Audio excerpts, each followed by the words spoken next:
Race স্পোর্টসের পর্দায় আপনাদের সকলকে স্বাগত জানাই। এই মুহূর্তে আমরা রয়েছি যুব ভারতী ক্রীড়াঙ্গনে। জয় দিয়েই ডুরান্ড কাপ অভিযান শুরু করলো মোহনবাগান। বাস্তব রায়ের তত্ত্বাবধানে প্রথম ম্যাচেই কিন্তু একটা স্বস্তির জয় পেল। আজকে সাংবাদিক সম্মেলনে উপস্থিত হয়ে মোহনবাগানের সহকারী কোচ বাস্তব রায় কিন্তু বললেন যে কোনো রকম চাপ ছিল না, তবে এই জয়টা দরকার ছিল। 3 পয়েন্ট পেয়েছে, এটাই সবথেকে বড় কথা।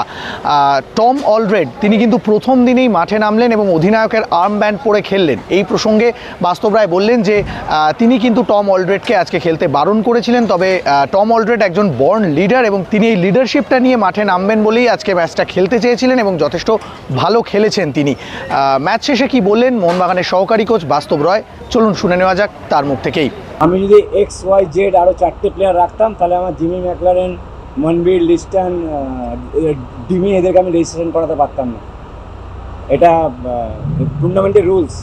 আমি সাবস্টিটিউট নেই, তা প্রিসিজন টুর্নামেন্টে যদি একটু বেশি রেজিস্ট্রেশন থাকতো তাহলে আর এই সমস্যাটা হতো না। বলা কিছু নেই, ওর কমিটমেন্ট, ওর ডেডিকেশন। আমি এক্সপেক্ট করিনি ও পুরো ম্যাচটা খেলবে, বাট আমি বসাতে চেয়েছিলাম, ও বসতে চাইনি। একটু মাথায় লেগেছে, ওকে ট্রিটমেন্টে নিয়ে যাচ্ছে। না না, কোনো ব্লকেজ ছিল না। তোমরা ব্লকেজ বানিয়ে দিয়েছো। ধর ব্লকেজ কিসের আছে? হার জিত খেলায় আছে, আজকে জিতেছে ঠিক আছে। বাস্তবে কিছু করেনি, খেলেছে প্লেয়াররা, গোল করেছে সুহেল, আমি জাস্ট গাইড করেছি। অন্যদিকে আজকের ম্যাচের একমাত্র গোলদাতা সুহেল ভাট তিনি কিন্তু বললেন যে অবশ্যই গোল করে ভালো লাগছে, এই জয়টা অবশ্যই প্রয়োজন ছিল, তবে আলাদা করে কোনো চাপ ছিল না। প্রথম ম্যাচে জয়ে এসেছে, ভালো লাগছে। দ্বিতীয়ার্ধে টিমটা কামব্যাক করেছে এবং সেই কারণেই জয়টা এসেছে। জয়ের ধারা অবশ্যই অব্যাহত রাখতে চাইছেন তিনি। কি বললেন সুহেল ভাট, চলুন শুনে নেওয়া যাক তার মুখ থেকেই। बहुत अच्छा लग रहा है क्योंकि हमारा स्टार्ट बहुत अच्छा हुआ। विन से स्टार्ट हुआ, तो ये एक अच्छी चीज़ है हमारे लिए, क्योंकि टूर्नामेंट बहुत बड़ा है। तो we hope we win next 2 match also. हमें भी मतलब सेटल होने में थोड़ा टाइम लगता है, क्योंकि हम अभी बहुत टाइम के बाद इस ग्राउंड में खेल रहे हैं। अभी सीज़न का पहला मैच खेल रहे हैं इस ग्राउंड में, तो थोड़ा टाइम हुआ सेटल होने में।